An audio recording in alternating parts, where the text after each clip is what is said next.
Well, welcome back, boys. How are you? Hey, thanks for having us back. Yeah. Doctor, nice to see you.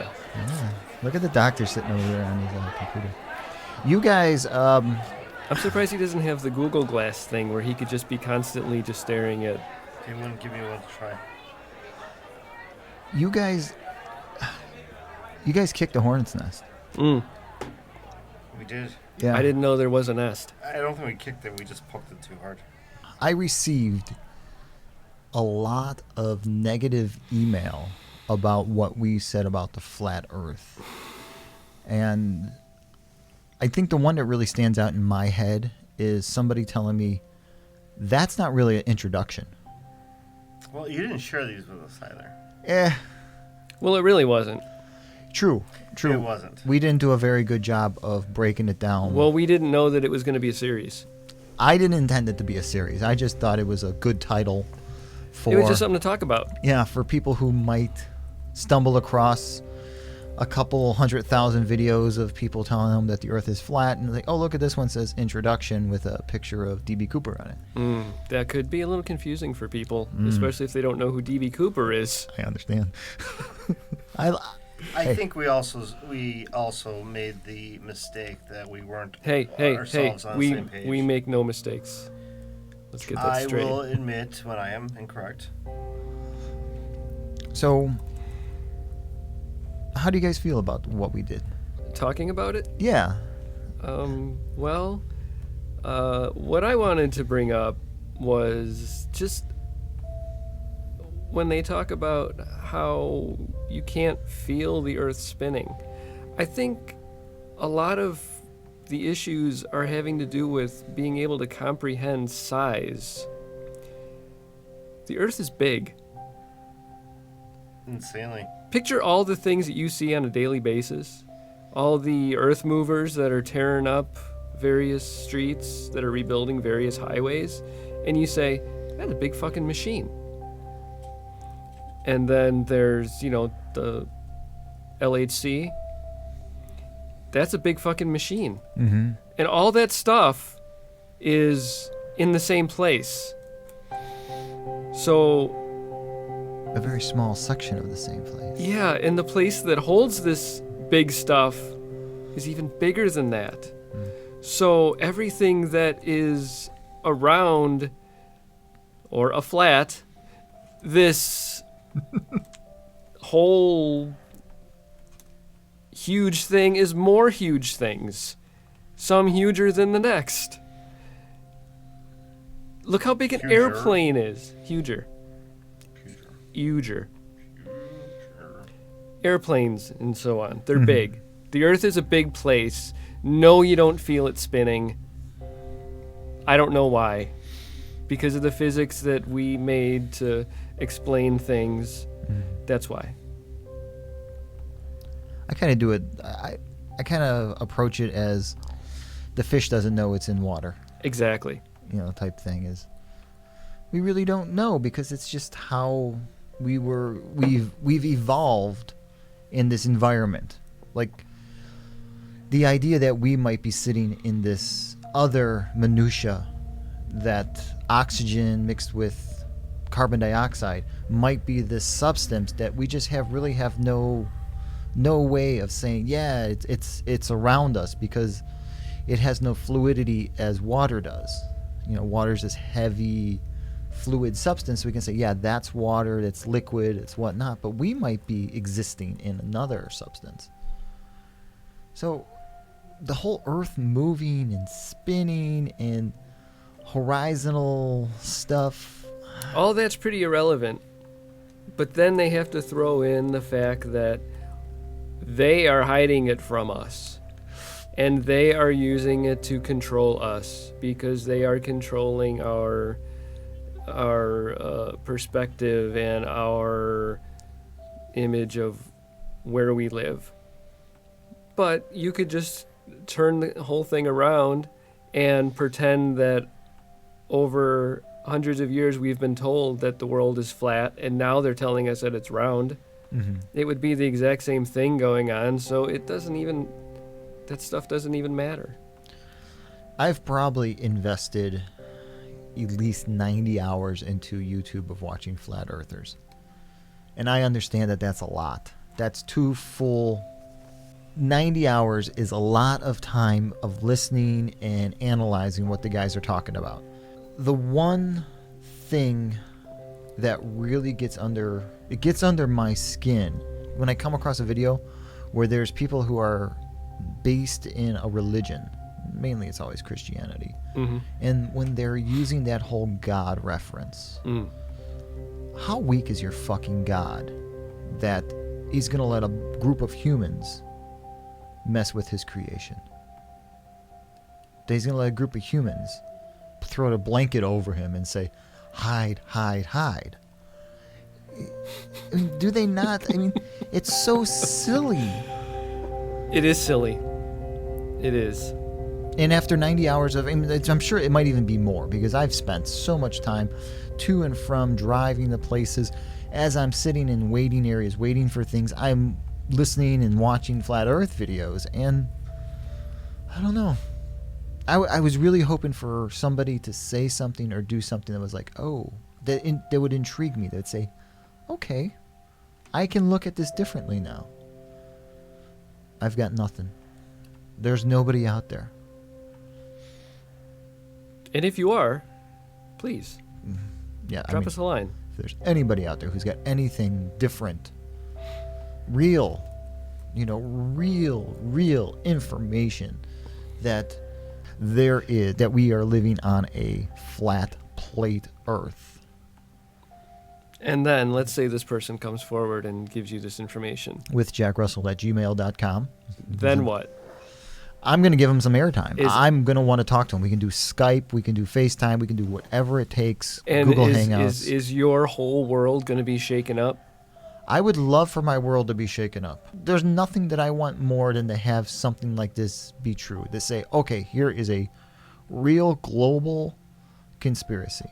They all tend to use the quote from Men in Black. Yes. Was it 5,000 years ago, we thought we were the only, or 2,000 years ago, we thought we were the only species in whatever, we were the center of the universe. 1,000 years ago or 200 years ago, we thought the world was flat. Imagine what you'll know tomorrow. I want tomorrow to finally happen for me. I want it to be like, hey, listen, I got this information. I can take you to this place. And I'll use the analogy of when, in Matthew, when Satan takes Jesus up on the mountain and shows him the 7 kingdoms and says, all of the world's kingdoms can be yours. And they say, oh, listen, Satan only took Jesus up to the mountain. He showed him that the world was flat. Is that what they say? It's pretty much what they're inferring there. Wow. As much as it pains me to say this, Uh-huh. I think we need to explore this a little more. Okay. I think a couple of the comments that I did read were right. And I think that the whole flat earth community is very fractured. It's like saying Christianity, but then you have Jehovah's Witnesses, you have Lutherans, you have Protestants, you have Catholics. They're all Christians. And since it's so fractured up and they're fighting amongst one another, I think for myself at least, to get a good understanding of it, You would find them more credible if they would form a more cohesive unit and they were a better not necessarily organization. credible, but I'm not going to disrespect them just for their own opinion. They're entitled to their own opinion. Sure. But That's what we're all about. exactly. And that's what I think the show tries to promote, is different opinions and how crazy some are. An opinion is just like an asshole. Everybody has one and they all stink. We were so amongst ourselves off topic. You were looking at a different one. You didn't quite have the same grasp as the ones that Jack and I did. And it wasn't, I'm not sure it was put together cohesively enough. I even have a full understanding of what their belief system is. Okay. And I am open to getting attacked for my viewpoint for calling them crazy, and that's fine. And if they want to do so, that's fine. But back it up with something. And there was one commentator that did try using some facts. His facts, I looked into what he, since he commented twice, he took the time to comment twice. What's his handle? Is this from the YouTube? It's from the YouTube. What's his handle on YouTube? David Bridge. David Bridge. Okay. I took some time and I looked into what he had to say. And he trailed off a little bit at some parts, so it was kind of hard, so I had to reread it a couple times. And that's not my lack of comprehension or reading skill, it's just him trailing off. First, the world has to agree that the world is flat so we can move on to more pure scientific investigation of the Earth we live on. NASA is fake. The photo of the Earth from Apollo mission was taken. There's just... Can I talk about that one just really quick? Okay, I just want to talk about NASA being fake? No, well, I want to I want to talk about how they all bring up the fact that we have this one image of the Earth that they keep pulling out and whatnot from Apollo, and they always say, well, we're always up there, we're always up with the space station, and we're up with space shuttles, and we have other probes and things that go up into space. If the space station's above the Earth, why can't it take a picture of the Earth as a globe? And I think that's where the understanding of distance on and perception points. Exactly. On how far the space station really is from the Earth. Right. There's Even with a fisheye lens, you're still not going to get a picture of the whole Earth. Right. That's why if you're standing in the middle of a street with nothing around you and there's a car coming at you and you're directly in front of the car, you can't tell whether that car is going 5 miles an hour or 50 miles an hour because you have no perspective. You have to have a perspective point, or in an artistic sense, a vanishing point. Mm-hmm. You have to have something there, and you don't have that, so hence... You'd have to be really far away from Right. from the Earth in order to get a picture of it as a globe. Correct. Just so David Bridge understand, if he does decide to listen to another podcast, I am going to answer him.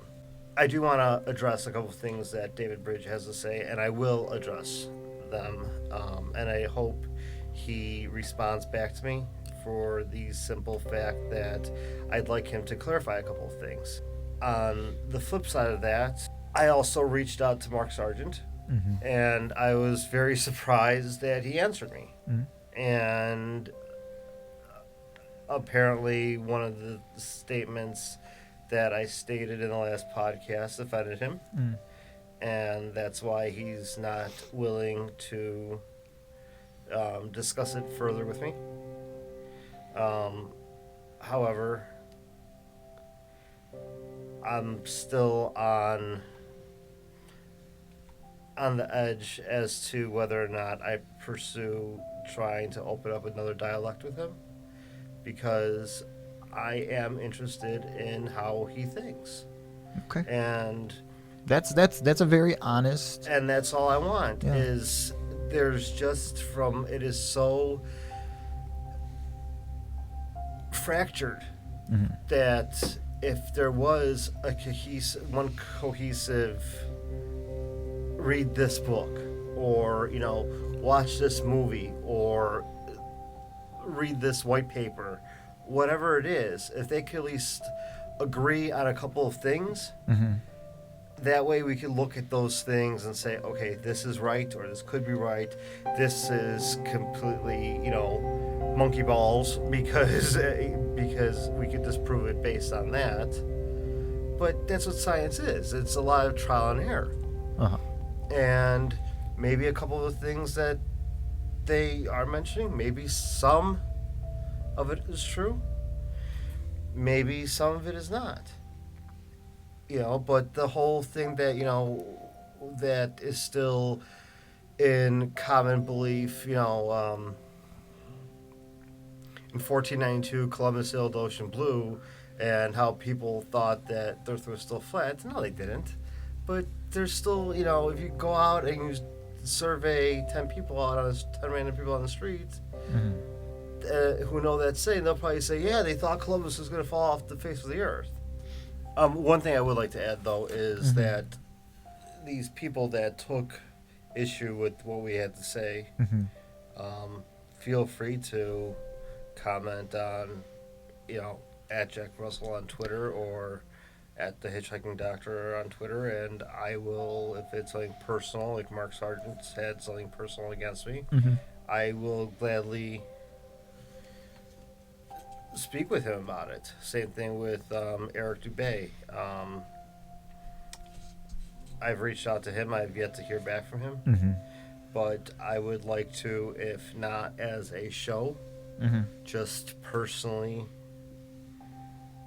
understand it a little bit more. Okay, I think we can do that.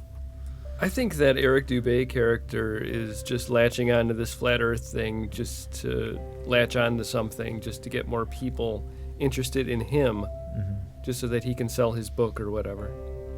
Really? No, he's a character. They say so many nasty things about him, though. His book trailer is really good. Yeah? For whatever book that is. I'm not gonna... But my thing with the whole picture of the globe Earth, if they are adamant that all of the photos from NASA are faked and are paintings and whatnot, how is another photograph, or how is a photograph going to convince them when they think that all the existing photographs are fake? Good point. They also bring up the fact that they use Photoshop and all the NASA stuff. You have to. Yeah, I remember years ago seeing pictures of some nebula, something or other. From Hubble. Yeah. Where it's in the, it's like an L pattern. Yeah. And it even said something along the lines of that artificial coloring was used to enhance something. Right. Because space really isn't all that colorful. It's not really all that interesting. It's pretty freaking big. Yeah. So. There we go with the size again. Yeah. It's unmeasurable. And we're little. Beyond. But there's stuff that's littler than us. True. So it's all relative. I don't know if you guys are familiar with Brad Meltzer, but he does this show called Lost History. I am not. Brad Meltzer has done a lot of things, but his current project is Lost History, Lost Artifacts. It's pretty much a TV show on, I think, the History Channel, and it's about things that have been stolen or misplaced, like JFK's brain and so forth, that have been pretty much stolen by employees from the Smithsonian.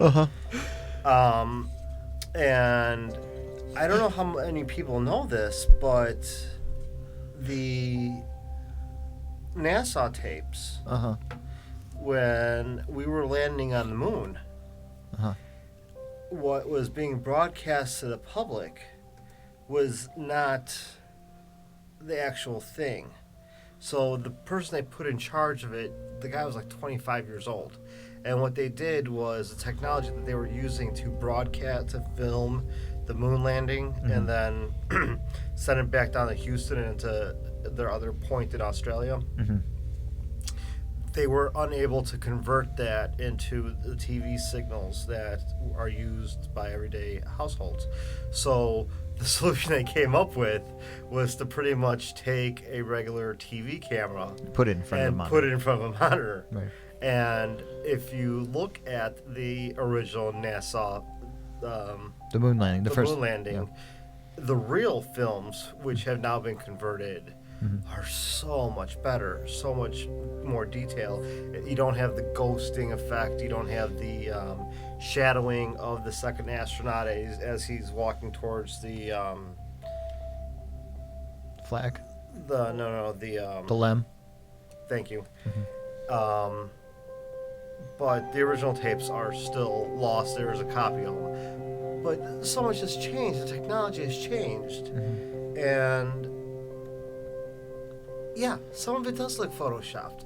But anybody that actually believes that you turn on ABC7 or you turn on Fox or you turn on anything on TV and there's no photoshopping or there's no editing happening, well, come on. I mean, you need to open your eyes. It's all fake. Everything on TV is fake. Right. Everything. These people are not. You run into these people on the street. They don't look like. It's not like what they look like on TV. Exactly. So saying, this was photoshopped. Yeah. Every article, everything in any magazine you look, there is Photoshop, because believe it or not, people are just ugly. Speak for yourself. I mean, people are just ugly, and Everybody's beautiful in their own way. true. And we've created a false idea of what beauty is. True. Blemish-free, smooth. It's probably why I don't subscribe to the world of beauty, and I'll make up my own mind on what I find beautiful. So I'm just going to invite whoever wants to enlighten us into the world of the flat earthers right now to email us at withjackrussell@gmail.com and to click on any of the links in our YouTube page or to follow us on Twitter or Instagram. And we're going to leave it at that, guys. And if people want to come, let them come. Let them, please. We want to hear from you. Come multiple times a day. It's good for you. We I just tweeted something about that. Earlier. we want the interaction. We want to hear what you have to say. So, gentlemen, until the next time, adios. Goodbye. Doctor, you got any parting words? Sayonara. Eric T. Bye, everyone.